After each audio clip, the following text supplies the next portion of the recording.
Esta noche vamos a hablar acerca de los 7 sellos, y luego tendremos otro tema acerca de las 7 trompetas después.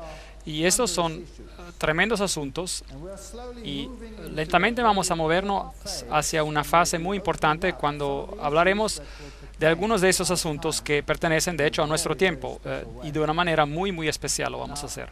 Ahora, solo puedo decir las cosas así como son. Y oro que mientras les explico y hay cosas que son extrañas o no las pueden todavía comprender o quizás no desean comprender, yo oro que usted no haga de esas dificultades una excusa para retirarse, pero siga viniendo y hasta que todo el cuadro se le aclare. Es como un gran mosaico y todo lo que podemos hacer en una conferencia es poner un pequeño bloque de información en la pantalla y parece una labor de retales y realmente no entendemos todos los asuntos, pero si podemos poner un bloque de información después del otro hasta que el cuadro se aclare más y más, entonces toda la importancia del libro de Apocalipsis empezará a ser apreciada. Así que tenga paciencia con nosotros y conmigo si hay asuntos que parecen extraños o quizás fuera de alcance porque aún no tiene toda la otra información que está disponible.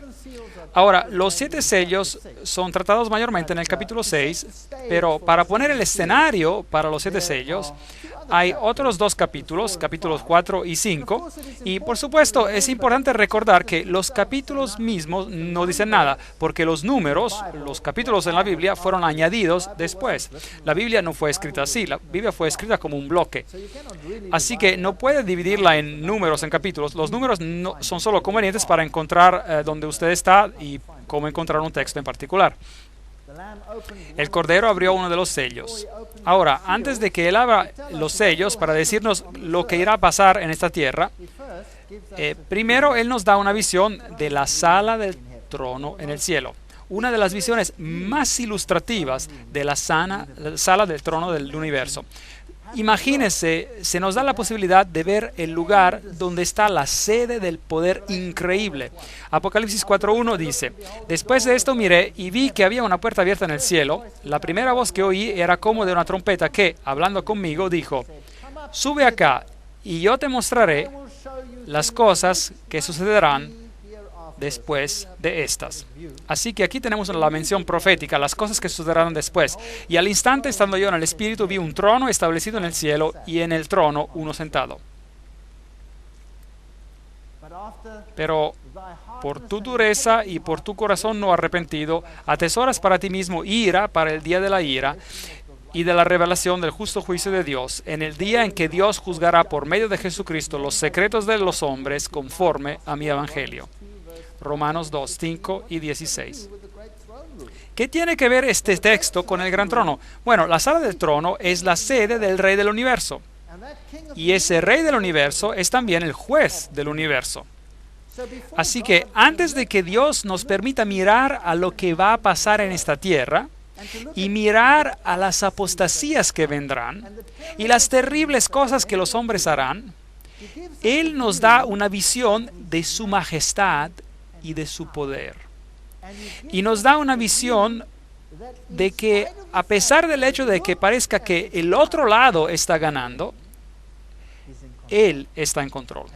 Y finalmente, Él será el juez y llegará y el tiempo de juicio. Entonces habrá un juicio, una investigación, un pronunciamiento de la sentencia y entonces vendrá un juicio ejecutivo.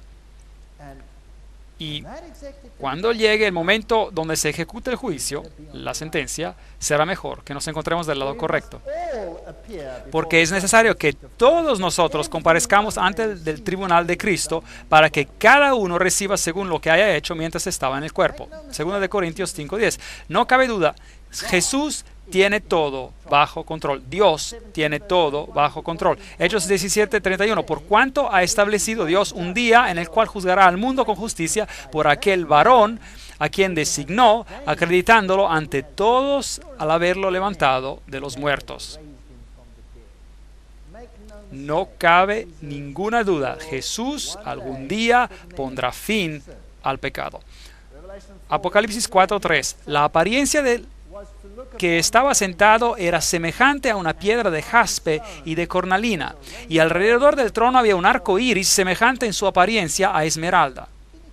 Es inexplicable poder explicar la gloria que Juan vio aquí en la sala del trono de Dios. Alrededor del trono había 24 tronos. 24 tronos alrededor del trono. Y en los tronos vi sentados a 24 ancianos vestidos de ropa blancas, con coronas de oro en sus cabezas. Entonces aquí hay 24 individuos sentados alrededor del trono de Dios. Del trono salían relámpagos, truenos y voces. Juan ni siquiera puede explicar la gloria que ve. Él solo ve relámpagos de luz y la voz de Dios como un estruendo. Y delante del trono ardían 7 lámparas de fuego, que son los 7 espíritus de Dios. Ahora, explicamos esto antes. Dios es uno, hay un espíritu, pero los 7 representan los periodos de tiempo, como lo explicamos anteriormente. Dios tiene el control en todos los periodos del tiempo, en todos los siglos, incluyendo el tiempo en el cual estamos viviendo ahora. Ahora, ¿quiénes son estos 24 ancianos? Ahora, en el santuario terrenal también había 24 ancianos, y leemos sobre ellos en el libro de Crónicas 1, primera de Crónicas 24:7, y él nos dice que se dice que se echó a suerte, y la primera suerte tocó a Joiarib, la segunda a Jedayás, y luego los nombra a todos esos ancianos, el tercero, el cuarto, el quinto, el sexto, el séptimo, y nos dice quién eran esos ancianos que fueron escogidos, y los nombra en una lista que sigue hasta el versículo 19. 24 ancianos. Estos fueron distribuidos para su ministerio, para que entraran a la casa de Jehová según les fue ordenado por Aarón, su padre, de la manera que le había mandado Jehová, el Dios de Israel. Así que en el santuario terrenal había 24 ancianos que oficiaban con el sumo sacerdote, que era Aarón. Entonces, si el santuario terrenal era un tipo, una copia del celestial, entonces en el celestial hay 24 ancianos quienes ofician con el sumo sacerdote, que es Jesús, en el santuario celestial. Sería interesante saber quiénes son esos ancianos, pero por supuesto no se nos dice quiénes son, pero podemos especular algo. Apocalipsis 4:6, también delante del trono había como un mar de vidrio.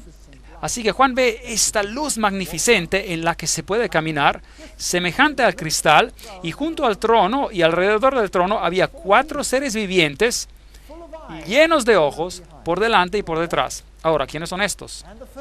Y el primer ser viviente era semejante a un león, el segundo era semejante a un becerro, y el tercero tenía rostro como de hombre, y el cuarto era semejante a un águila volando. Y los 4 seres vivientes tenían cada uno 6 alas, y alrededor y por dentro estaban llenos de ojos, y día y noche sin cesar decían: Santo, Santo, Santo es el Señor Dios Todopoderoso, el que era y ha de venir. Aclamación muy interesante. Entonces, ¿quiénes son? Bueno, en Isaías capítulo 6:2 tenemos otra aclamación que puede ayudarnos, y dice: por encima de él, del Dios, había serafines, cada uno tenía 6 alas. Con 2 cubrían sus rostros, y con 2 cubrían sus pies, y con 2 volaban. Entonces estamos hablando de querubines. Estos son una orden de seres angélicos. Son tan magnificentes y tan imponentes, y le parecían tan poderosos, que Juan los describe como bestias, y él les da los atributos de un león, de un becerro, del hombre y del águila que vuela. Pero puede ver que con reverencia están delante de Dios. Esto nos da una idea de la santidad de Dios. Ahora, ¿a quiénes representan estas criaturas? Bueno, la interpretación tradicional es que el león representa a la fuerza, el becerro representa la resistencia, el hombre la inteligencia, y el águila que vuela la rapidez. Así que pueden ver todas las cosas alrededor de ellos, están informados de todas las cosas y son los más cercanos a Dios, los querubines protectores, por así decir. Otra interpretación es que ellos reflejan los atributos de Cristo. Como ve, el león es el símbolo de un rey y Jesús es el rey. El becerro o la vaca representa al que sirve, al que tira el arado, por así decir. Y entonces es un símbolo del Cristo, el servidor. El hombre, el que tiene la apariencia de un hombre, Cristo se convirtió en hombre por nosotros, así que representa la humanidad de Cristo. Y el águila que vuela en las Escrituras se usa como símbolo de la divinidad. Jesús dice, lo llevó sobre sus plumas y bajo sus alas estará seguro. Entonces es un símbolo de divinidad. Es interesante que el mundo oculto usa estos 4 símbolos también para su deidad. Entonces, si Satanás era un querubín protector y él ahora es un ángel caído, y si entonces él quiso ser como el Altísimo, entonces es interesante que estos son los atributos que él alega para sí mismo también. Entonces ve, si vemos símbolos y de vez en cuando nos asustamos acerca de todos esos símbolos, pero muchos de ellos son sacados de las Escrituras y Satanás los falsifica para sus propios propósitos. Pero en la sala del trono de Dios vemos al Cordero de Dios. Él es el Rey, Él es sirviente, Él es humano, Él se convirtió en hombre para nosotros, pero Él es también divino. Ese sería el simbolismo de las 4 criaturas. Cada vez que aquellos seres vivientes dan gloria y honra y acción de gracias al que está sentado en el trono, al que vive por los siglos de los siglos, los 24 ancianos se postran delante del que está sentado en el trono y lo adoran. Muy interesante. Al que vive por los siglos de los siglos y echan sus coronas delante del trono diciendo, Señor, tú eres digno de recibir la gloria, la honra y el poder, porque tú creaste todas las cosas. Por tu voluntad existen y fueron creadas. Ahora, la Biblia es muy clara en decirnos quién es el Creador. Todas las cosas fueron creadas por la palabra de Jesucristo, dice la Biblia. Pero trataremos con eso en otra conferencia.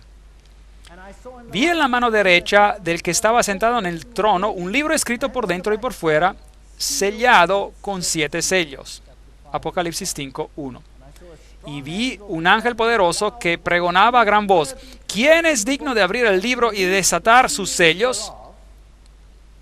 Pero ninguno, ni en el cielo, entonces hay algunas personas, seres humanos en el cielo, ni en la tierra, ni debajo de la tierra.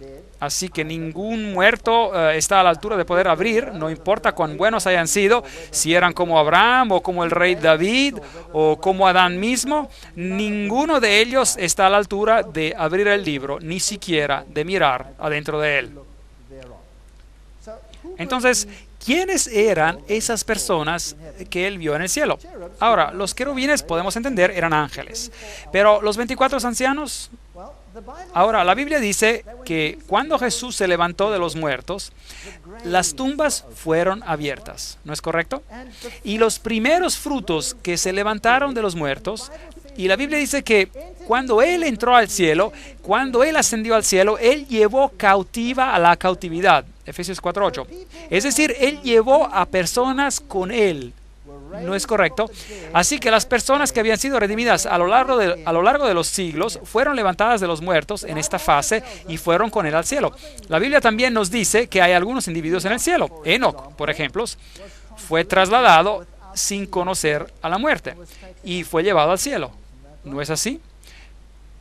Elías, como un representante de aquellos quienes serían trasladados después del diluvio, fue también llevado por un carruaje de Dios al cielo. ¿No es así? Entonces Elías está allí. Y luego hay un verso muy interesante en el libro de Judas, donde el arcángel Miguel discute con Satanás acerca del cuerpo de Moisés. Así que Moisés también tuvo una resurrección especial y fue llevado al cielo. Y es por eso que Elías y Moisés pudieron aparecer en el monte de la transfiguración y apoyar a Cristo en el tiempo de su agonía antes de que pasara por los hechos de sus últimas horas. Así que hay un número de personas en el cielo. Y de entre ellos, obviamente, hay 24 que sirven en el santuario celestial como los 24 ancianos. ¿Quiénes exactamente son?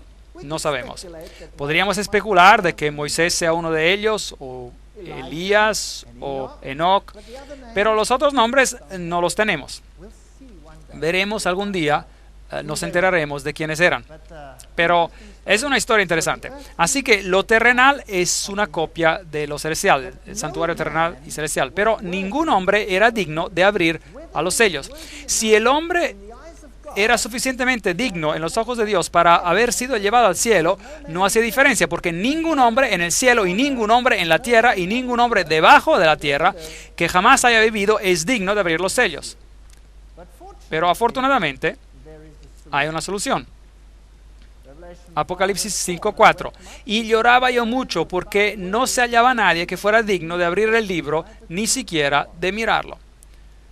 Ahora, este documento era sellado con 7 sellos.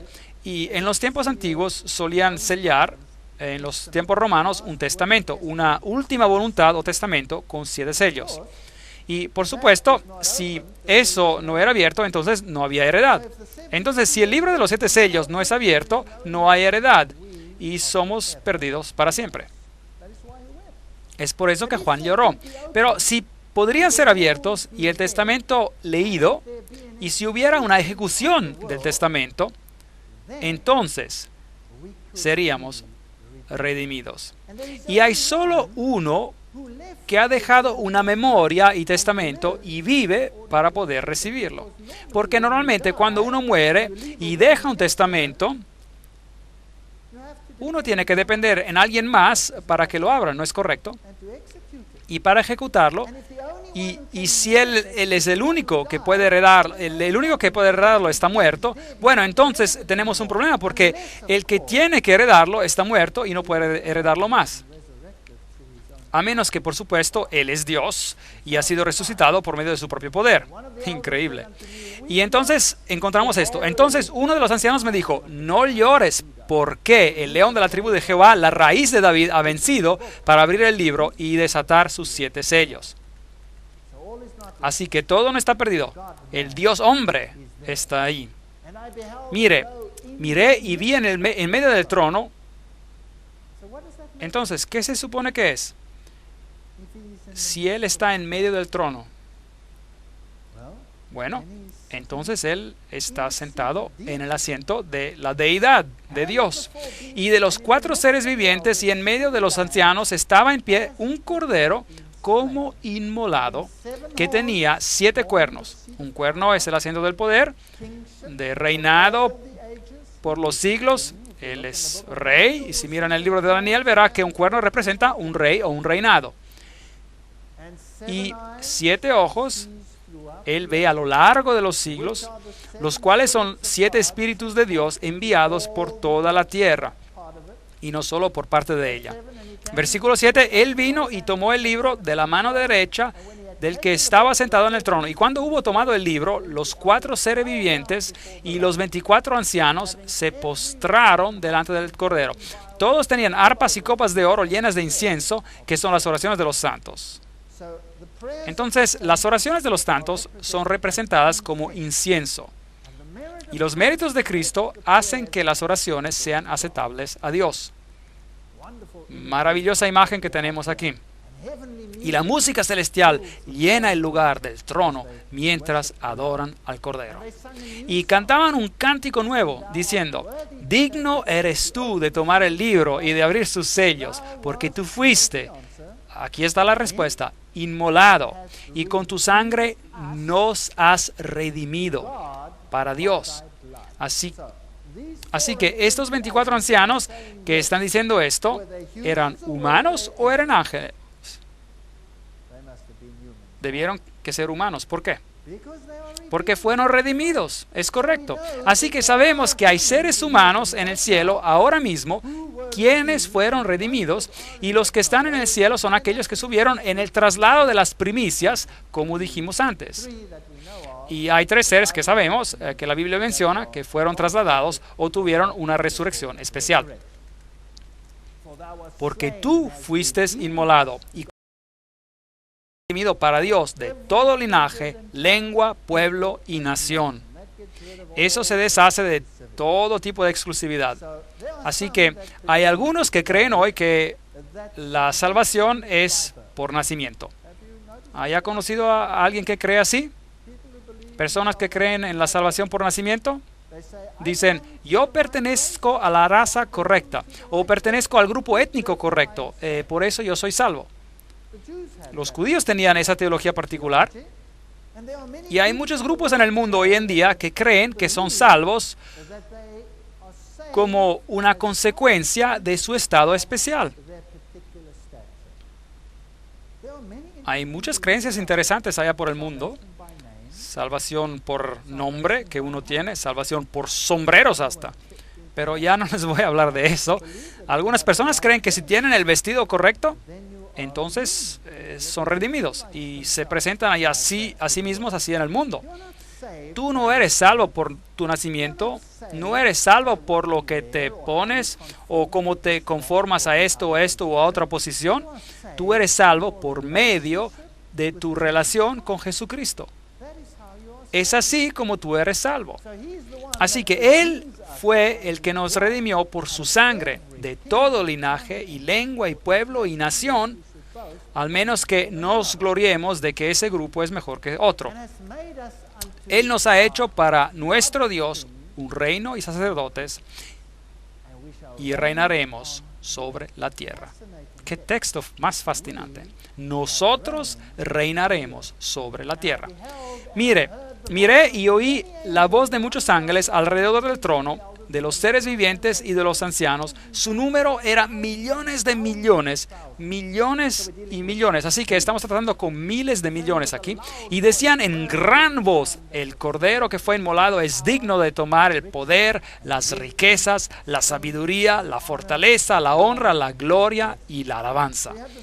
Así que tenemos esta visión increíble de la escena del cielo, mostrando que el que va a tener la victoria final va a ser ¿quién? Jesucristo. Así que no tenemos nada que temer. Es interesante que Dios nos da esta visión y luego cambia el énfasis para decirnos lo que va a pasar en esta tierra. Y los dos están en contraste tan grande el uno con el otro que causa miedo. Y uno quizás crea que el cristianismo es lo que va a perder, el que va a perder en esta batalla. ¿Sabían ustedes que la más grande victoria en apariencia de Satanás fue su más grande derrota? Cuando él tuvo a Jesús clavado en la cruz y él estaba triunfando en su poder y gloria, de hecho, él sonó su campana, su toque de muerte. Y así será con toda la iglesia cristiana. La más grande derrota en apariencia será convertida, gracias a los méritos de Jesucristo, en la más grande victoria que el universo haya visto. No cabe ninguna duda. Jesús tiene el control. Y cuando presentemos las siguientes conferencias, recuérdese de esas palabras, porque habrá algunas cosas que asustarán de las que vamos a hablar, pero podemos silbar y sonreír y cantar himnos porque ya sabemos cómo será el final de todo. A todo lo creado que estaba en el cielo, sobre la tierra, debajo de la tierra y en el mar, y ese es el símbolo de todas las naciones, y a todas las cosas que hay en ellos, oí decir: al que está sentado en el trono y al Cordero sea alabanza, la honra, la gloria y el poder por los siglos de los siglos. Será un reino universal eterno. Los 4 seres vivientes, los querubines, decían amén. Y los 24 ancianos, quienes fueron redimidos, recuerde, se prostraron sobre sus rostros y adoraron al que vive por los siglos de los siglos. Correcto. Habiendo cambiado de la gran escena del trono, nos movemos a través de la historia con los caballos de Apocalipsis. Se abren los sellos. Vi que el Cordero abrió uno de los sellos. Apocalipsis 6:1. Y él ve a un caballo, a alguien que cabalga un caballo blanco, y salió venciendo, conquistando. Ahora, nuevamente repasaremos los 7 periodos de tiempo. Ahora, los periodos del tiempo, obviamente, recapitulan lo que vimos antes cuando tratamos con las 7 iglesias. Porque las 7 iglesias nos dicen acerca de la naturaleza de la iglesia de Dios. Con todos sus defectos, Dios no oculta nada.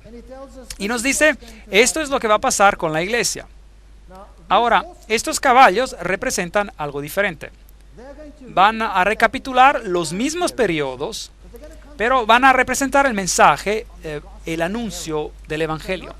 No tanto la posición de la iglesia que está para anunciar la información, pero el mensaje concreto que la iglesia tiene que dar y que tiene que salir al mundo. Y Satanás se opone a ese mensaje de la misma manera como se opuso al Hijo de Dios. Él lo odia con una pasión. Así que cuando este caballo sale en blanco, ¿qué es el color blanco? ¿Qué representa? Justicia. La Biblia nos dice que representa la justicia. Y no hay nadie justo sino solo uno, Cristo. Y Él tiene un arco en su mano, así que hay un número de símbolos que podemos mirar. Y entonces hay otro cabalgador, uno con un caballo rojo, y entonces después hay uno negro, y luego hay uno de color muerte, con un cabalgador muerto. Y entonces, ¿quiénes son esos cabalgadores? Apocalipsis 6, 1, 2. Entonces vi que el Cordero abrió uno de los sellos, miré y vi un caballo blanco. El que lo montaba tenía un arco. Aquí hay una pista, una corona, otra pista, y le fue dada y salió venciendo y para vencer. Entonces, hay una guerra aquí, hay una guerra. Uno sale a vencer en situación de guerra. Salmos 64:7 nos dará una pista, pero Dios los herirá con saeta. ¿Quién herirá con saeta? Dios. De repente llegarán sus plagas. Así que, ¿quién es el que tiene el arco? Es Dios. ¿Te has airado, Jehová, contra los ríos? ¿Contra los ríos te has airado? ¿Arde tu ira contra el mar cuando montas en tus caballos, en tus carros de victoria o salvación?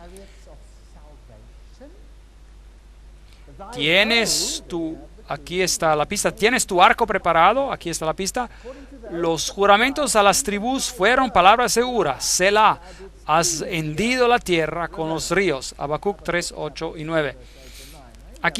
Ahora aquí tenemos una buena pista. ¿Está Dios preocupado en conquistar el planeta en términos de pensamientos terrenales? No.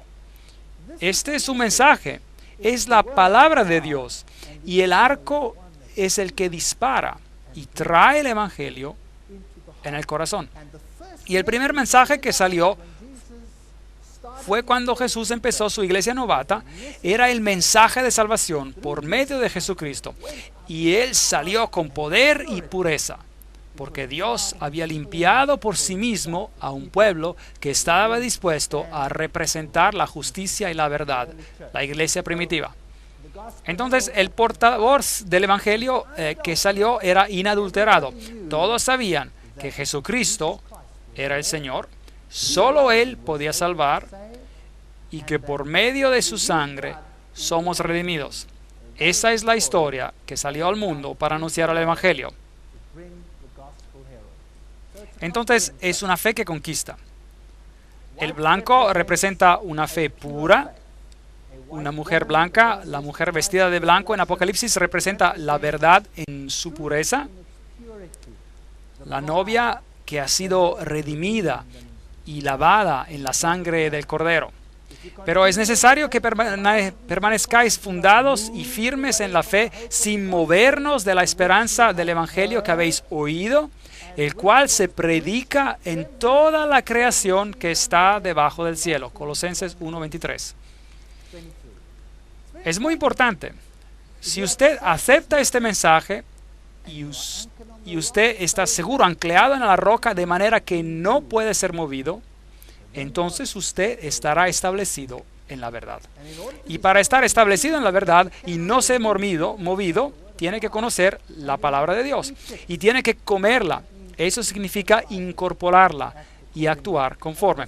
Y veremos que para ser bien establecidos en la verdad, para no ser movido es un punto muy importante que estaremos tratando en otro momento. Entonces, el segundo sello se abre y aquí viene un caballo rojo. ¿Y rojo es el color para qué? Sacrificio. Es el color de la sangre. Es el color de sacrificio. Así que cuando vimos a las 7 iglesias, la primera era Éfesos, ¿se acuerdan? Y era una iglesia que tenía un buen mensaje y era de doctrina pura y tenían discernimiento y podían ver quiénes eran los que se llamaban a sí mismos judíos cristianos y no lo eran. Y quien trató de infiltrar en el principio, pero su discernimiento mantuvo a estas personas afuera. Y luego vino otra iglesia llamada Esmirna. ¿Se acuerdan de ella? Mirra. ¿Y qué pasó allí? Hubo un tiempo de gran persecución y sangre fue derramada. Entonces, aquí la sangre se está derramando y la razón por qué esta sangre se derrama es porque Satanás está contraatacando el mensaje del Evangelio. Y él está haciendo todo en su poder para corromperlo. Los que se mantienen fieles a los principios del Evangelio prefieren morir antes de quedarse por vencidos. Y aquellos que no se mantienen fieles a los principios, ¿qué harán? Empezarán a comprometerse. Entonces, el camino al compromiso se abre lentamente. Y el Evangelio del caballo rojo salió. Salió otro caballo de color rojizo. Al que lo montaba le fue dado poder para quitar paz de la tierra y hacer que se mataran unos a otros. Y se le dio una espada muy grande. Ahora, ¿qué es la espada? ¿Es la palabra? Hay la palabra de Dios. Entonces, ese es el asunto. La palabra de Dios sale, dice una cosa, y esto trae guerra. Y la guerra es dolorosa, la guerra lleva a la muerte, y algunas personas se cansan de ese proceso. Entonces, una fe sangrienta es la siguiente fase de la historia. Es el tiempo de gran persecución, la persecución romana con Nerón y todos los asuntos que tratamos cuando hablamos de las iglesias. Entonces cubre el mismo periodo de tiempo hasta los tiempos de Constantino, el emperador, cuando la persecución era el método para deshacerse del portavoz del evangelio, del mensaje. Cuando abrió el tercer sello, oí al tercer ser viviente que decía: ven, miré y vi un caballo negro. El que lo montaba tenía una balanza en la mano, y oí una voz de en medio de los 4 seres vivientes que decía: 2 libras de trigo por 1 denario y 6 libras de cebada por 1 denario, pero no dañes el aceite ni el vino. Esos son símbolos interesantes. Entonces aquí hay una balanza y el color es negro. Ahora, negro es obviamente lo opuesto de blanco, ¿correcto? Así que algo está pasando para pintar la blancura de la pureza del portavoz del evangelio y se vuelve negro. Y hay algo que se convierte en muy escaso: el trigo y la cebada. Y luego hay algo más que está con problemas: el vino y el aceite. Ahora, estos símbolos todos representan el portavoz del evangelio. Como ve, el trigo es un símbolo de Jesucristo. Jesucristo nació en Belén, en hebreo Bethlehem, la canasta de pan. Bueno, Jesús dice: yo soy el pan de la vida. Jesús es el pan viviente que viene del cielo. Entonces, el pan está en problemas. Y la cebada era la primera cosecha que tomaba lugar en Israel, la cosecha de la cebada. Y de hecho, la ofrenda de sacrificio agitado era de gavillos de cebada y representaba también la resurrección en Jesucristo. Y el cuerpo de Jesucristo, el portavoz del evangelio. Entonces, el trigo y la cebada serían escasos. El mensaje del evangelio de salvación en Cristo está bajo presión. Pero Dios sigue trabajando y Él dice: no dañes el aceite y el vino. ¿Qué representa el aceite? Es el símbolo del Espíritu Santo.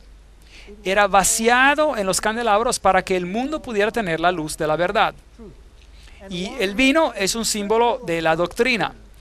Jesús dice, no puedes vaciar vino nuevo en un cuero de vino viejo.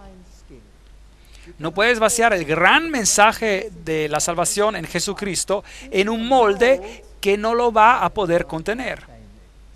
Entonces el vino es un símbolo del Evangelio. Jesús también dice, yo soy la vid y ustedes son mis pámpanos. Él es el que nos da vida por medio de su mensaje del Evangelio. Entonces, estos son los elementos que están puestos bajo presión y que se están comprometiendo, así por decir. Entonces, el caballo negro obviamente representa un tiempo cuando la palabra de Dios se vuelve escasa. Y esto es cuando el problema del compromiso ingresa a la iglesia. Ese es un tiempo cuando Constantino casa el paganismo con el cristianismo. Entonces es una fe comprometida. Y si seguimos los mismos periodos de tiempo.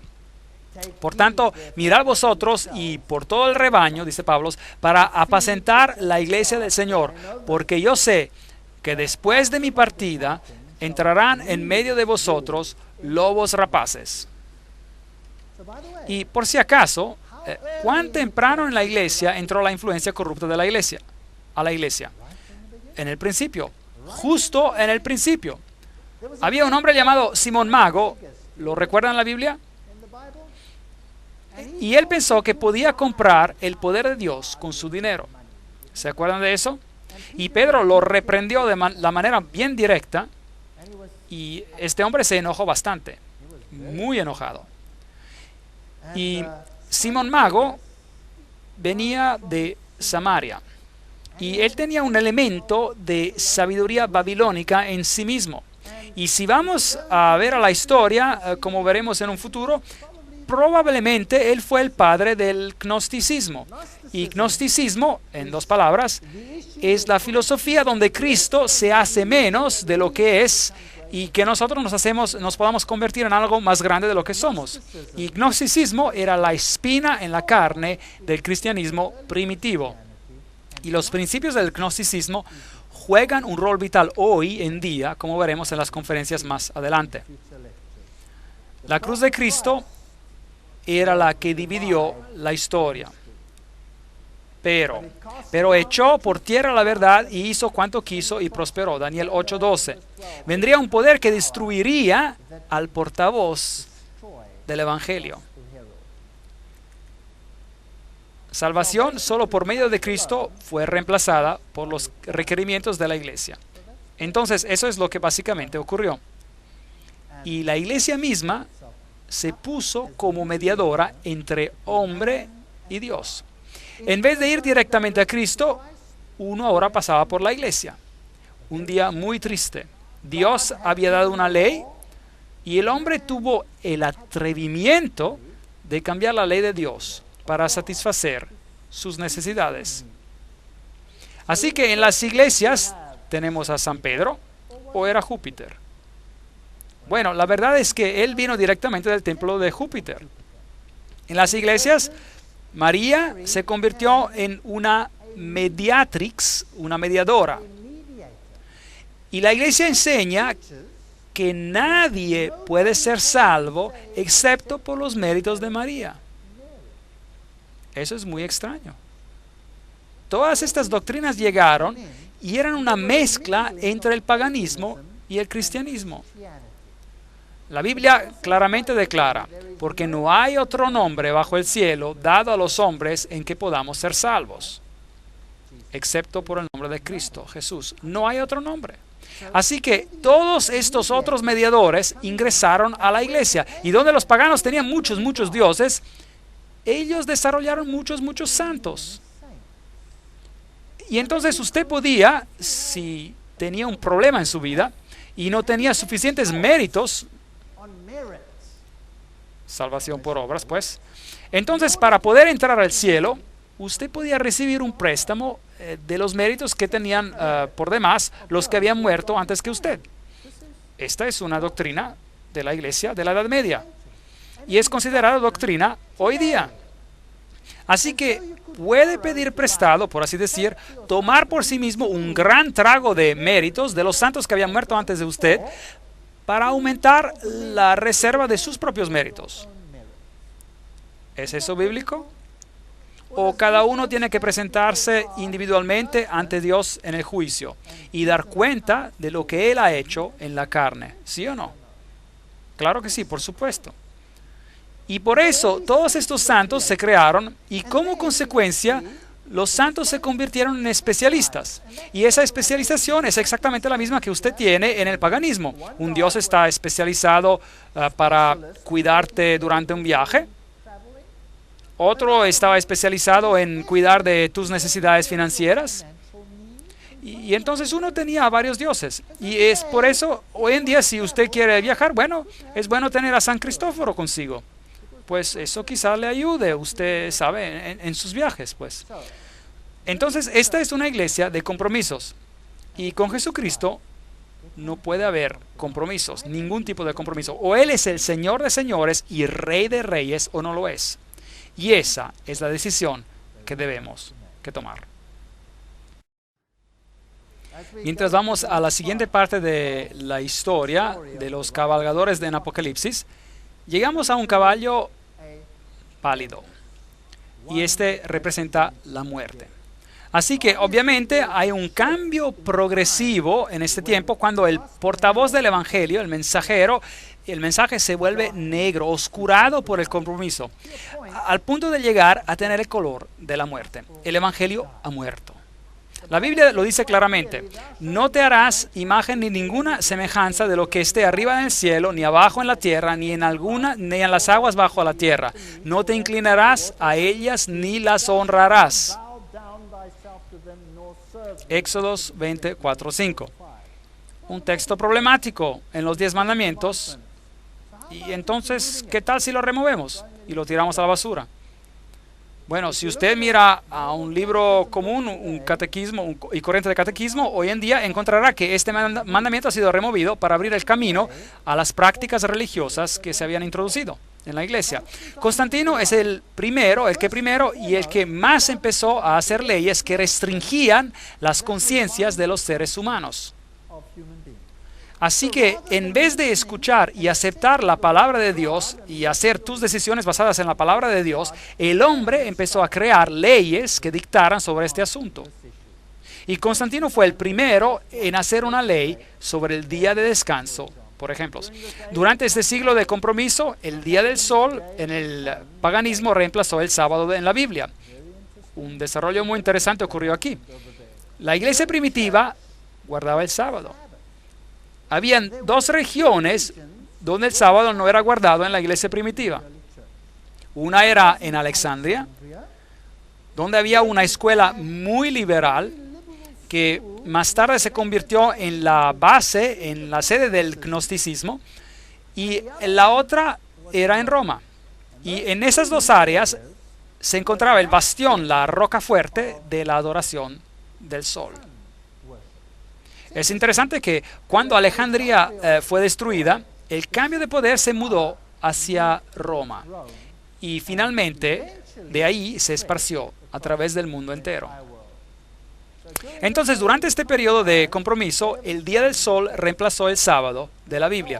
Y somos informados por Eusebio, por si acaso ese es el obispo que era activo en los tiempos de Constantino, que se nos informó que Constantino, para encomendar la nueva religión a los paganos, él integró en el cristianismo los adornos exteriores a los cuales los paganos estaban acostumbrados en sus prácticas. Desarrollo de la doctrina cristiana, página 372. Entonces, esto es lo que ellos empezaron a hacer. Empezaron a comprometerse en estos asuntos. Arturo P. Stanley dice: las monedas de Constantino llevaban sobre un lado las letras del nombre de Cristo y en el otro lado la figura del dios Sol. Como si Constantino no podía atreverse a renunciar al patrocinio de la brillante lumbrera. Nombre interesante, lumbrera. Hoy también tenemos personas aquí quienes se consideran a sí mismos lumbreras, los iluminados. Existe también una organización que se llama los Iluminados, Illuminati.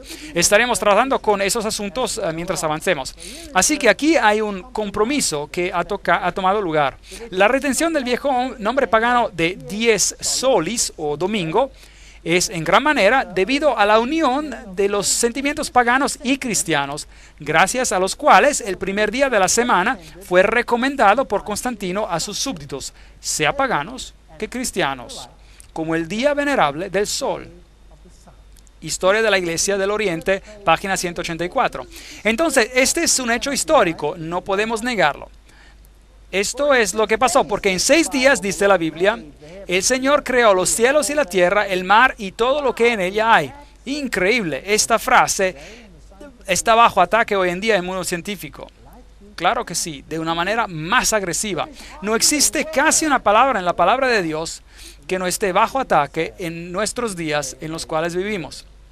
Y creó todo lo que en ella hay y reposó en el séptimo día, y por tanto Jehová bendijo el sábado y lo santificó. Éxodos 20:11. Entonces aquí había asuntos de compromiso que empezaron a ingresar, asuntos que estaban cambiando la identidad del cristianismo.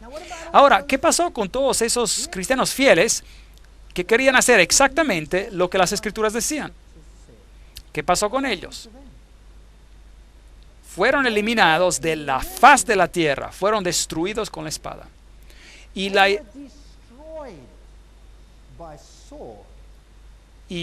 la historia de cómo pasó, de que fueron destruidos, es la más diabólica y terrorosa que podamos imaginarnos en el mundo hoy.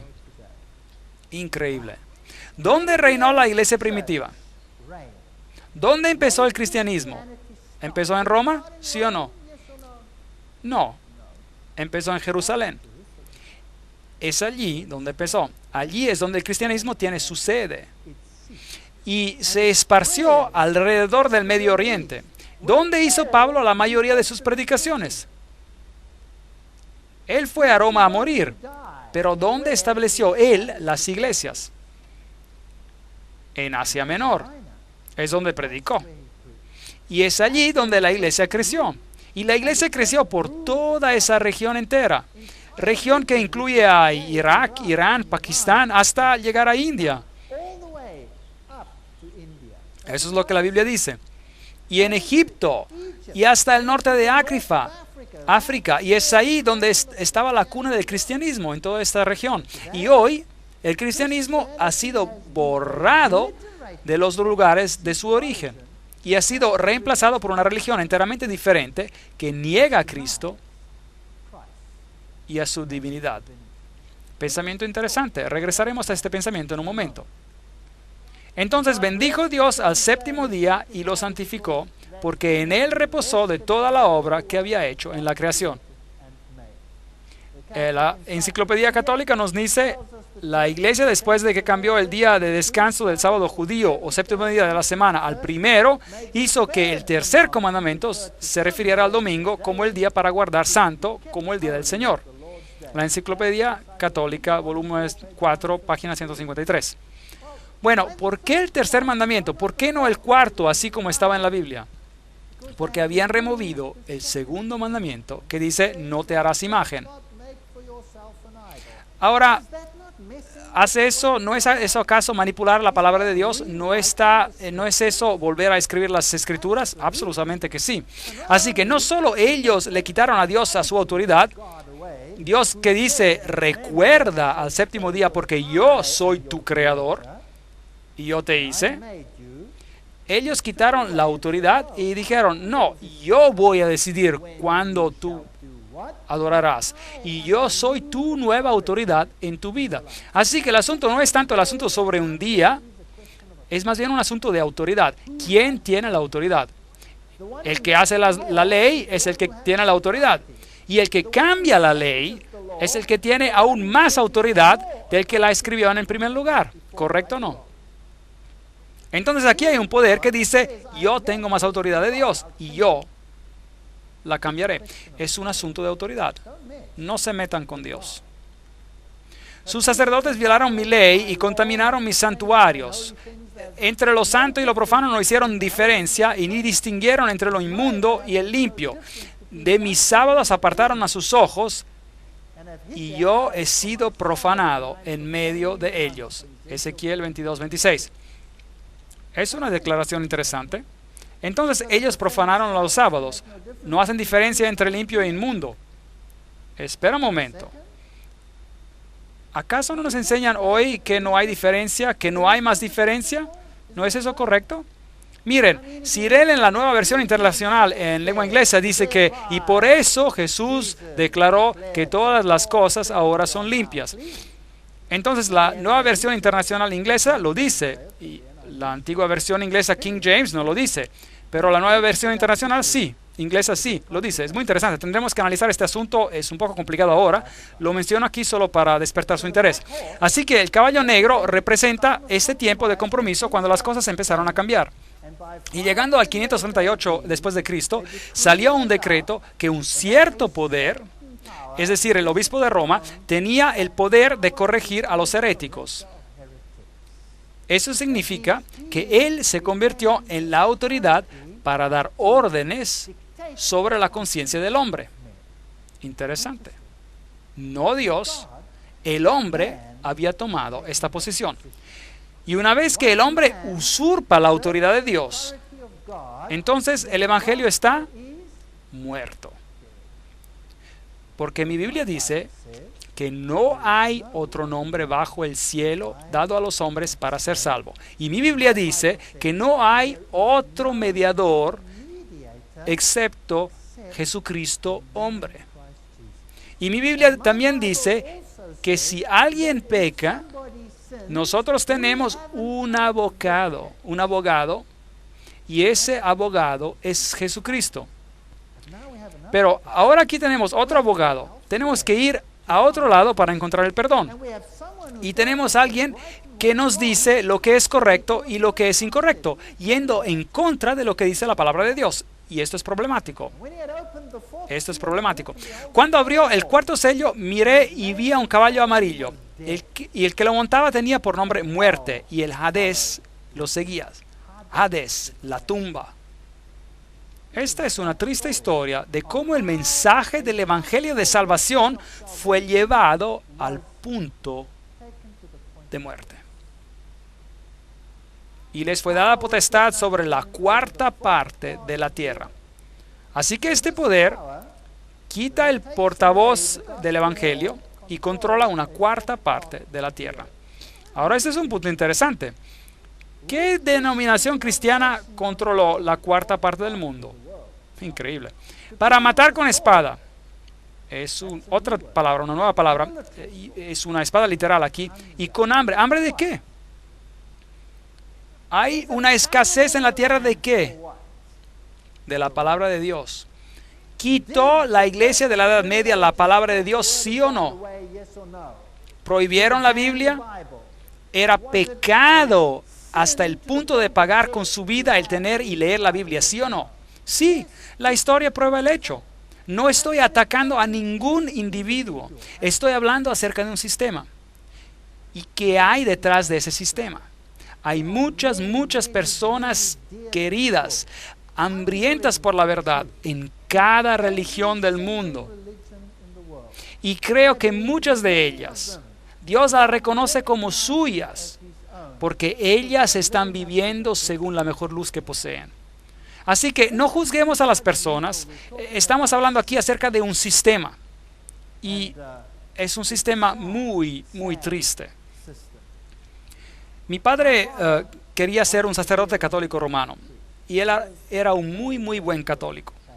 Yo fui criado como católico romano y me volví ateo. Pero regresé a ser católico otra vez. Y cuando descubrí la Biblia, vi que había muchísimos asuntos que no eran bíblicos. Y tuve que tomar una decisión. Y creo que cada persona tiene que llegar a ese punto donde tenemos que hacer una decisión entre ser llenado por las cisternas hechas por hombres o por las cisternas de Dios. Y con mortandad y con las fieras de la tierra. Entonces, ¿cómo mataba este poder? Él mataba con la espada, es literal, la espada que él hizo, y él mató con el hambre de la palabra de Dios, Y él mató con la muerte y con bestias. Una bestia en Daniel es un reino. Las 4 bestias que viste son los 4 reinos que saldrán de la tierra. Daniel capítulo 7. Entonces, él mató con poderes políticos. ¿Acaso lo hizo la iglesia de la Edad Media? ¿Esto en la Edad Media? ¿Sí o no? Absolutamente. Tome a los valdenses, por ejemplo. Los valdenses fueron destruidos de la faz de la tierra. Los albigenses en Francia. La primera alianza entre una nación europea y Roma fue con los francos. El rey Clodoveo se convirtió en el emperador campeón por la causa. Y cualquier oposición se destruía. Y el evangelio murió. El hombre había tomado la posición de Dios. Así que los nuevos cristianos, en cuanto a sus pensamientos y hábitos, eran lo mismo que los viejos paganos. Su ingreso a las iglesias no quitó el paganismo. De lo contrario, masas de paganos bautizados significaba que el paganismo había diluido, debilitado las energías morales del cristianismo, organizado al punto de la impotencia. Siglo de la cristiandad, una historia concisa, página 58. La historia atestigua de los hechos. Y desafortunadamente no los puedo cambiar. No los inventé. Solo les estoy diciendo lo que el libro de Apocalipsis dice acerca de esos asuntos. La fe había muerto. Y el formalismo tomó el lugar de la simple y hermosa confianza en el Hijo de Dios. ¿Sabían? Cuando yo era un católico, solía sentarme en la iglesia y sabía que, de acuerdo a las enseñanzas, la hostia estaba en el tabernáculo, en el sagrario, y ese era Dios. Y yo podía orar a Él. Y solía sentarme y decir, ¿por qué no me contestas? ¿Por qué no puedo traer mis problemas a ti y hablar contigo como a un amigo? Todo es ritual.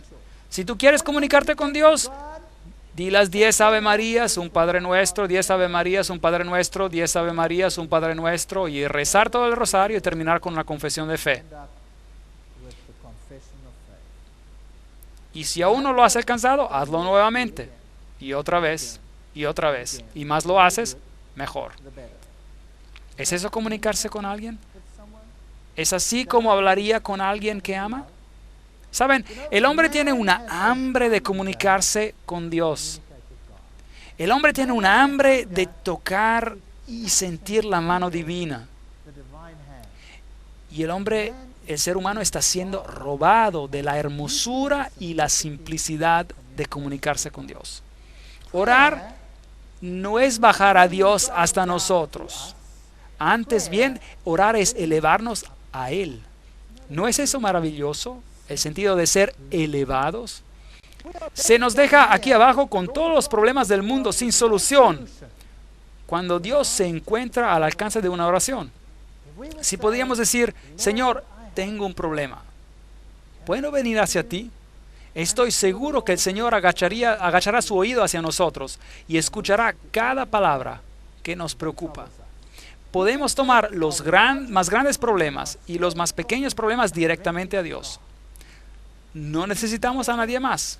Es una verdad hermosa. Y cuando la descubrimos, entonces no importa cuán glorioso y pomposo y hermoso todo el resto sea. Sin amor no hay nada. ¿Qué dice Salomón? Prefiere vivir en el rincón de un techo y mejor tener una casa llena de hojas de repollo que una casa llena con buena comida si no hay amor. No tiene sentido. Prefiere ser pobre y tener amor que tener riquezas y tristeza. No hay nada malo en ser rico. Dios bendice a las riquezas también. Es el amor por el dinero que es la raíz de toda maldad. Si deja el amor afuera, entonces tiene un problema. Entonces, una unión de la iglesia y el Estado ocurrió. Los gobiernos se utilizaron para forzar doctrinas. La cristianidad se convirtió en una religión establecida en el Imperio Romano y tomó el lugar del paganismo. La cristianidad, tal como existió en la Edad Oscura, se podría definir como paganismo bautizado. Historia de la Iglesia, siglo II, capítulo 2, sección 7. Estas son declaraciones hechas por las iglesias mismas. Ellas mismas dijeron que el dios Pan, por ejemplo, no está muerto, él está bautizado. Así que el paganismo gobierna en el mundo hoy en día. Y hay una elevación del sacerdotismo sobre el hombre. Es la cosa más diabólica que haya pasado en la historia de la raza humana. ¿Sabía esto? Elevar una porción de la humanidad para controlar la conciencia de otros seres humanos. Y tenemos el mismo problema hoy en día. Hay algunos que creen que porque tienen teología, ellos tienen el derecho de controlar tu conciencia. ¿Qué pasa? Cada uno de nosotros es responsable ante Dios mismo. Y la Biblia no enseña nada de eso, a no ser que usted cambie el texto de la Biblia. Estaremos tratando con este asunto. La Biblia ha sido cambiada en algún lugar, no en las viejas traducciones. Todavía está muy bien. Pueden leer la vieja Biblia en alemán, de la de Lutero está bien. Pueden leer la Biblia armena, está bien. Pueden leer cualquier Biblia de Rusia a Serbia. En cualquier parte del mundo las encontrará bien y correctas. Pero hay un problema más tarde, donde hay una elevación del sacerdotismo sobre las personas en general. No hay cosa semejante, enseñanza semejante a la Biblia. La senda de los justos es como la luz de la aurora, que va en aumento hasta que el día es perfecto. Proverbios 4:18. Así que la luz de la verdad penetraría en esta oscuridad y Dios no permitiría que su evangelio muriera. Entonces Dios tuvo que hacer algo. ¿Cuál fue la siguiente iglesia que trajo la luz y la palabra de Dios a las personas? ¿Recuerdan las 7 iglesias? Tenemos la iglesia que ingresó. ¿Cuál fue? Sardis. ¿Y representaba qué? La reforma. Para reformar lo que había muerto. Realmente no es un concepto complicado. Y cuando él abrió el quinto sello y vi debajo del altar las almas de los que habían muerto por causa de la palabra de Dios y del testimonio que tenían, y clamaban a gran voz diciendo: ¿hasta cuándo, Señor santo y verdadero, vas a tardar en juzgar y en vengar nuestra sangre de los que habitan sobre la tierra? Ahora, ¿son estas almas literales debajo del altar? Pues si es así, tiene que estar bien lleno de gente en ese lugar. ¿O es esto más bien la sangre de todos los santos clamando a Dios? ¿Cuándo vas a hacer algo con esto? Creo que esta es la imagen que se nos está dando aquí. Así que aquellos que murieron por la fe, todos aquellos que fueron destruidos por lo que creyeron, gritando y clamando a Dios, entonces se les dio vestiduras blancas y se les dijo que descansaran, durmieran, es decir, todavía un poco de tiempo hasta que se completara el número de sus consiervos y sus hermanos que también habían de ser muertos como ellos. Dios dice: estoy en control, va a ponerse peor.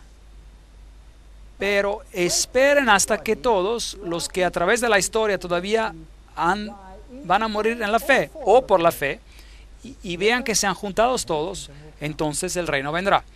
Entonces, estos son instrumentos de tortura que se usaron. Nada pudo parar el anuncio del evangelio. ¿Sabía que algunos de esos instrumentos de tortura seguían siendo utilizados en 1974? Muy interesante. Franco en España usó estos mismos instrumentos de tortura todavía en los años 70. Amados, por el gran deseo que tenía de escribir acerca de nuestra común salvación, me ha sido necesario escribiros para exhortaros a que contentéis ardientemente por la fe que ha sido una vez dada a los santos. No te des por vencido, porque algunos hombres han entrado encubiertamente, los que desde antes habían sido destinados para esta condenación, hombres impíos que convierten en el libertinaje la gracia de nuestro Dios y niegan a Dios, el único soberano, y a nuestro Señor Jesucristo. Judas, versículos 3 y 4. Increíble. Así que justo ahí en la iglesia primitiva entró la corrupción. ¿Y qué negaron? A Jesucristo, el único Señor, Dios, y a nuestro Señor Jesucristo. Entonces, un cambio ya había ocurrido en la iglesia primitiva, un gran problema. Y veremos lo que hicieron, porque vamos a entrar en los detalles y cómo eso nos afecta a nosotros hoy en día. Porque estas personas inteligentes hicieron lo mismo con nosotros y ni siquiera lo sabemos. ¿No es triste? Así que Dios quiere que sepamos, como estratos sucesivos de la tierra cubriendo uno sobre el otro, y capa después de capa de falsificaciones y fabricaciones se acumularon en la iglesia. El Papa y el Concilio, página 117. No solo falsas doctrinas elevando al hombre más allá de Dios, pero también falsos manuscritos corrompiendo la palabra de Dios. Pero había los valdenses. ¿Y de dónde consiguieron ellos sus manuscritos? Los consiguieron de la iglesia de Siria, desde la cuna del cristianismo. No los consiguieron de Roma. Ellos permanecieron con las escrituras a través de los siglos. Es interesante que esas naciones que aparecieron en las áreas altas tenían las escrituras. Pero había otros documentos que habían sido usados en Alejandría y en Roma. Y trataremos con eso en otra conferencia. Y estas personas hicieron de la palabra de Dios su bastión y su fortaleza, y la predicaron, y por eso la ira del mundo estaba sobre ellos, y lucharon con uñas y dientes. Fueron quemados, fueron arrojados. Las cabecitas de los bebés contra las rocas los arrojaron a precipicios, pero el evangelio no moriría. Esta es una vieja iglesia Valdés. Y esta es una antigua mesa que se utilizaba para transcribir, copiar los manuscritos de la Biblia. Y luego lentamente la fe fue elevada nuevamente. En 1370 la autoridad de la Biblia fue declarada con poder por Wycliffe.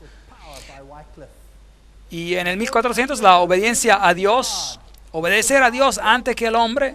Y él murió por su fe, Juan Hus. Y esos son los hombres vestidos de blanco. Y luego salvación por gracia, Martín Lutero. ¡Qué valiente! ¿Lo hizo todo perfectamente? Absolutamente no. Pero el hombre vivió según el conocimiento que tenía, ¿verdad? Él es un campeón, en mi opinión. Y también Juan Hus y Wycliffe. Estos son campeones reales. Tyndale y todas estas personas que dieron sus vidas por esta verdad. Martín Lutero tuvo la valentía de ir y decir, esto es lo que está equivocado, tenemos que corregirlo. Y vimos, heme aquí, no puedo hacer otra cosa, 1521. Y luego llegó Juan Calvino, y él tenía también ideas confundidas, a lo mejor, predestinación, esto y el otro, todas clases de ideas. Pero él vivió según el conocimiento que tenía y la luz que tenía. La libertad de conciencia, de hecho, la entera constitución de los Estados Unidos norteamericanos está basada en lo que Calvin escribió. Que el hombre debe ser responsable solo ante Dios por lo que él decide. Esa es la base de la Constitución norteamericana. Eso es calvinismo. Este hombre tenía muchas cosas equivocadas, pero en este punto lo enfatizó claramente hasta hacérselo tragar a los que lo oponían. Y estas personas murieron y hay monumentos en honor de ellos hoy en día. Y luego llegó Williams en el 1650 y descubrió el bautismo por inmersión. Hermosas verdades en la Biblia. Desafortunadamente, como dijimos la última vez, todas estas fees decidieron no seguir con la nueva luz, porque adoraban a los templos de sus fundadores. ¿Eso no es acaso el problema de los fundadores? No, es el problema de los seguidores, ¿correcto? Entonces los seguidores tenían más problemas que los fundadores, porque si ellos habían descubierto más luz, hubieran tenido que aceptarla, pero no lo hicieron. Así que tenemos una iglesia fragmentada hoy en día. Por tanto, id y haced discípulos a todas las naciones, enseñándoles, ¿qué dice aquí? Que guarden todas las cosas que os he mandado. Y yo estoy con vosotros todos los días hasta el fin del mundo. Mateos 28, 19, 20. Esos son los asuntos que son importantes. Todas las cosas. No solo aceptaré lo que mi fundador descubrió. Todas las cosas o nada. Así que si están buscando por una iglesia, ¿qué harían? ¿No buscarían ustedes una iglesia que ha aceptado todas las verdades de todas las fees? ¿Sí o no? ¿No buscaría por una iglesia que en la Biblia, que hace todo de acuerdo a la Biblia en sus doctrinas, por lo menos según en sus doctrinas, todo en acuerdo con la Biblia? No mira a individuos, porque individuos no son de confianza. Usted debe mirar a la Biblia y a cuál es la enseñanza oficial de esa iglesia, por ejemplo. Y si es lo que la Biblia dice y solo la Biblia, entonces sígala. No debería ser tan difícil, no debería ser tan difícil. Y luego vino Wesley. Y Él elevó a Jesucristo como nadie más antes lo había elevado en el mundo antes. La señoría de Jesucristo. Jesucristo es el Señor. Si el Señor Jesús no es el centro, el autor, el cumplidor de nuestra fe, déjenlo. Entonces la doctrina no es bíblica. Entonces, qué gran descubrimiento de luz vemos acá. Miré y cuando abrió el sexto sello y hubo un gran terremoto. Interesante. Así que ahora estamos entrando en un periodo de tiempo muy interesante. La Reforma había hecho su trabajo. Las iglesias que seguían después de Sardis fueron, ¿cuáles? ¿Se acuerda? Representadas por el nombre de Filadelfia. Y aquí había una acumulación de verdades. Pero antes de este acontecimiento, algo tendría que iba a pasar. ¿Qué iba a pasar? Miré y cuando abrió el sexto sello y hubo un gran terremoto y el sol se puso negro como tela de luto, la luna entera se volvió toda como sangre y las estrellas del cielo cayeron sobre la tierra como la higuera deja caer sus higos cuando es sacudida por un fuerte viento. Apocalipsis 6, 12 y 13. Esas son señales celestiales. ¿Acontecieron? Claro que sí. El Evangelio de Marcos dice la misma cosa, capítulo 13, 24. Pero en aquellos días, después de aquella tribulación, esa tremenda persecución, donde los hijos de Dios fueron casi exterminados de la faz de la tierra en la Edad Media, por medio de la Inquisición, de los 30 años de guerra, de la guerra de 100 años, de la masacre, la matanza de San Bartolomé, y los hugonotes fueron exterminados. Y entonces vino la luz. Después de aquella tribulación, que terminó aproximadamente en el 1798, y regresaremos a esa fecha en otra oportunidad, el sol se oscurecerá y la luna no dará su resplandor. Bueno, aquí está la historia de Ware, en New Hampshire, en un estado, porque el cristianismo se había huido, el cristianismo basado en la Biblia se había huido a Europa y se había establecido en varias regiones en el mundo. En el Nuevo Mundo, en los Estados Unidos de Norteamérica en particular, en la parte de sur de África, en Australia. Y es allí donde el cristianismo se huyó. Interesante ver lo que está pasando en estas regiones del mundo hoy en día. El día oscuro del estado de Nueva England, de Nueva Inglaterra, tan familiar para viejos y jóvenes, llegó el 9 de mayo de 1780. A cerca de las 11 comenzó a oscurecerse como si la noche llegara. Los hombres dejaron de trabajar, el ganado regresó a sus establos, a las ovejas gimiendo se juntaron a las terjas, los pájaros gritaron y volaban a sus nidos y las aves regresaron a sus perchas. Y en la noche había una oscuridad tan negra que una persona no podía ver a su mano cuando la levantaba, ni siquiera un papel blanco. Esa es la historia de Ware, en New Hampshire, 1735 y 1888. Y el periódico La Crónica Independiente del 8 de junio de 1780 dijo: durante todo el tiempo una penumbra de melancolía ensombreció la faz de la naturaleza. Y él sigue diciendo que no obstante había casi una luna negra, la cual era de hecho con color como sangre, ningún objeto se divisaba claramente y había una oscuridad parecida a la de Egipto en las plagas, una oscuridad impregnable a los ojos. Los grandes eventos memorables de la legislatura del estado de Connecticut estaba en sesión y se dieron por vencidos a causa de la oscuridad, y así que pararon la reunión. Y Herschel, el gran astrónomo, admite que el día oscuro del 19 de mayo de 1780 es algo que la astronomía no puede explicar. No hubo eclipse, no había ninguna razón científicamente que aclarara este hecho, pero allí estaba la oscuridad justo a tiempo. Y luego, el 13 de noviembre de 1833, esta lluvia increíble del cielo con 200.000 meteoritos por hora, eran tan luminosos que se podía leer. Y lo interesante es que los meteoritos venían de un punto central. Normalmente, si hay estrellas fugaces, salen de todos los lados, pero no aquí. Aquí venían desde un punto central y se distribuían a lo largo del cielo. Nunca antes alguien había visto algo así. Y antes de todos estos eventos hubo el gran terremoto en Lisboa. Así que la secuencia está exactamente como en la Biblia. Y algo nuevo tenía que descubrirse. Bueno, William Miller fue el que lo descubrió, 1782 o 1849, quien empezó a redescubrir algo más en la Biblia. Y él descubrió algunas de las grandes profecías. En 2300 días el santuario será purificado. Y él calculó los días y descubrió la maravillosa profecía mesiánica de Jesús y de la purificación del santuario. Y él pensó: increíble, ¿significa esto que Jesús viene otra vez? Y él empezó a predicar que Jesús regresaría en 1844. porque él pensaba que la purificación del santuario quería decir la purificación de la tierra. Pero por supuesto Jesús no regresó en 1844. Así que en el 1840 había un grupo de creyentes que se llamaban adventistas. Ahora, estos no eran los adventistas del séptimo día. Ellos eran adventistas, personas que creían en el pronto retorno de Cristo y venían de cada denominación cristiana en estas áreas. Había bautistas, metodistas, presbiterianos, de todo tipo, y ellos participaban. Más de 200 ministros de las varias denominaciones creyeron en estos estudios y que hicieron resucitar a las profecías nuevamente. Pero por supuesto no ocurrió, Jesús no regresó, pero por lo menos lo que ocurrió abrió la esperanza para la segunda venida. Y William Miller es el portavoz para el restablecimiento de la profecía y el rol de la profecía en la historia cristiana. Así que todas estas grandes verdades regresaron al pensamiento cristiano. Y luego, por supuesto, hubo una restauración final que tenía que ocurrir embarcando a todas las verdades. La ley de Dios, las doctrinas sobre la muerte y el infierno y todas estas cosas. ¿Cómo debemos vivir?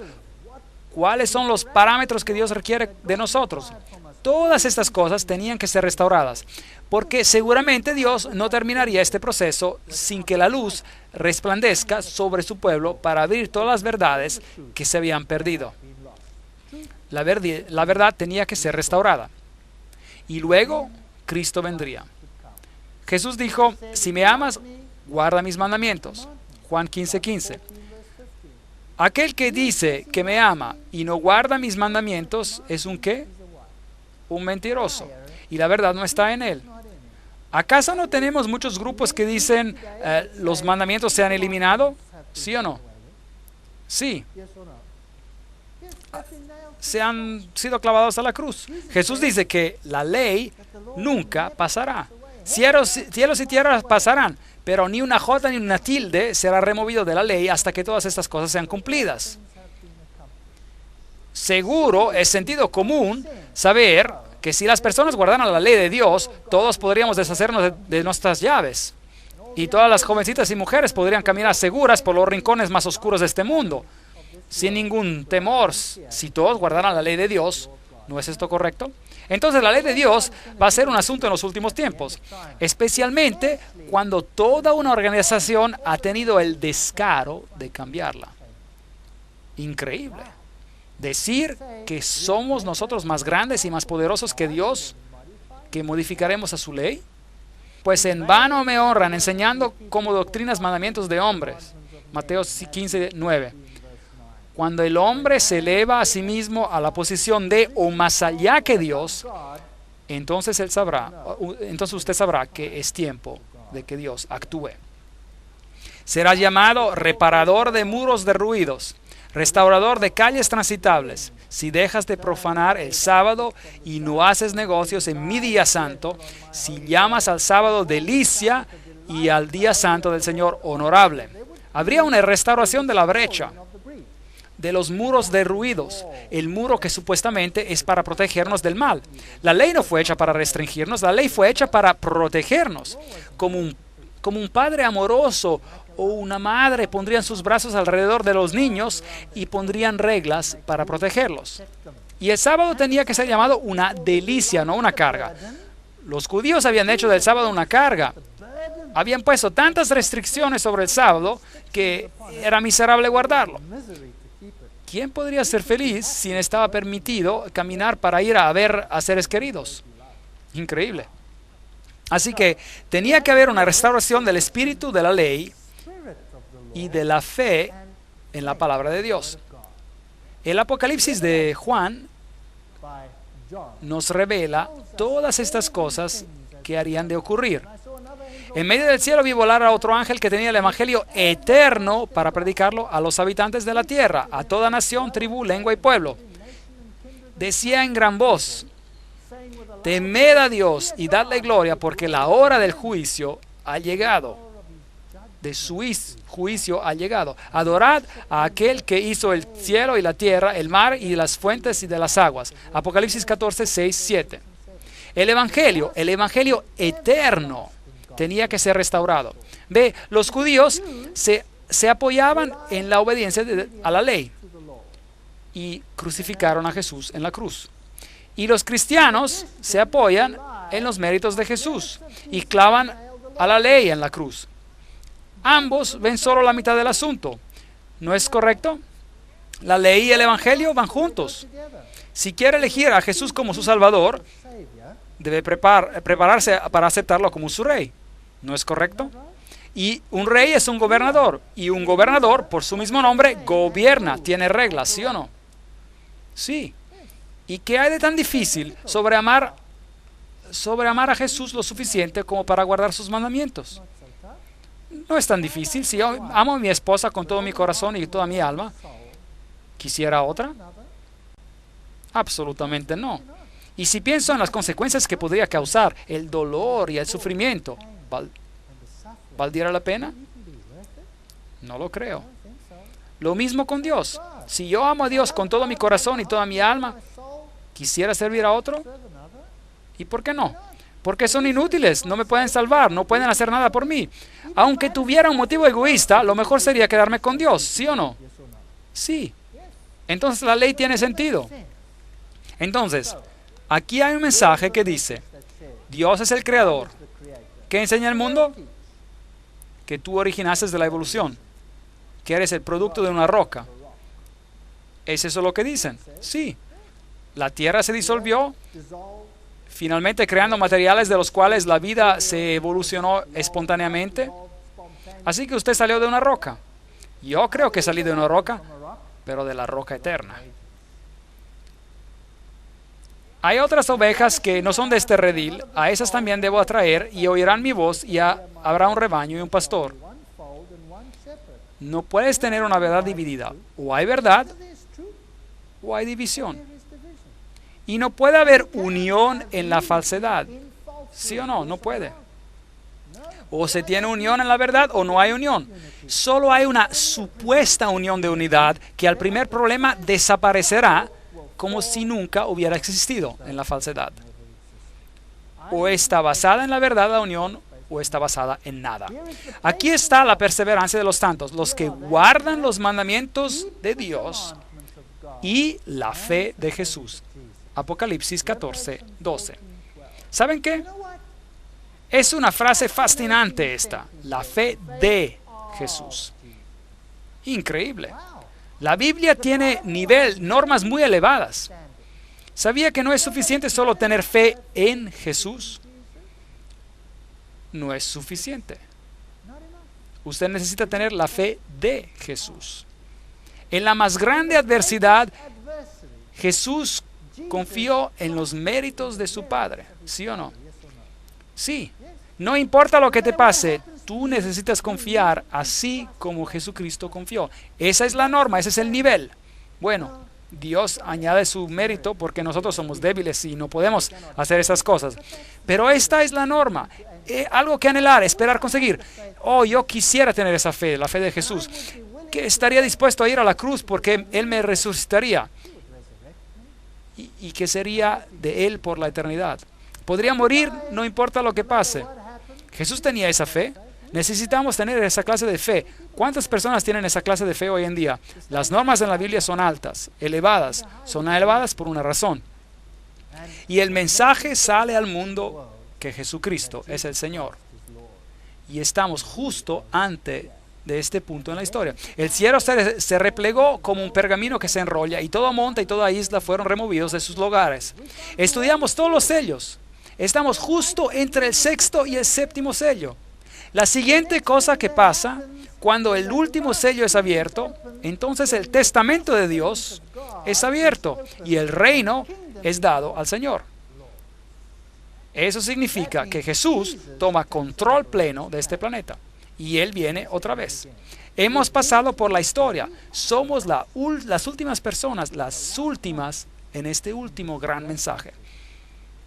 Los reyes de la tierra, los grandes, los ricos, los capitanes, los poderosos, todo esclavo y todo libre, se escondieron en las cuevas y entre las peñas de los montes y decían a los montes y a las peñas: caed sobre nosotros, y escondernos del rostro de aquel que está sentado sobre el trono y de la ira del Cordero, porque el gran día de su ira ha llegado, y ¿quién podrá sostenerse en pie? Apocalipsis 6, 15, 16 ¿qué pasará? La próxima cosa. Y por si acaso, por favor, mire que las personas que se esconden, no hay la grande alegría con las grandes multitudes. Cuando el juicio venga, uno tiene que pasar por el juicio. No hay cosa alguna como que de que todos seremos salvos. Tiene que hacer una decisión aquí. Y luego sigue el capítulo 7, el cual es parentético, y nos dice quiénes permanecerán. Y dice que solo los sellados permanecerán. Cuando abrió el séptimo sello, se hizo silencio en el cielo como por media hora. Bueno, si considera esto en tiempo profético, es más o menos una semana, o exactamente una semana. Así que la pregunta es, ¿de qué se trata este silencio? Creo que el cielo está vacío, porque Cristo y todos sus ángeles están abajo, aquí, para recibir a los redimidos. Cristo viene nuevamente con poder y gloria. O estamos arraigados en Él, o no lo estamos. Esta es la decisión que tenemos que hacer. Y les sugiero que aceptemos el hecho de que Jesús está en control. Jesús nos ha dado una visión de la gran sala del trono, donde Él está sentado en el trono de poder. Y Él tiene la autoridad de abrir los sellos para recibir un reino. Y podemos ser parte de ese reino o podemos rechazarlo. Mi oración es que todos aceptemos la salvación en Él, porque Él es el único nombre bajo el cielo dado a los hombres para que podamos ser salvos. Amén.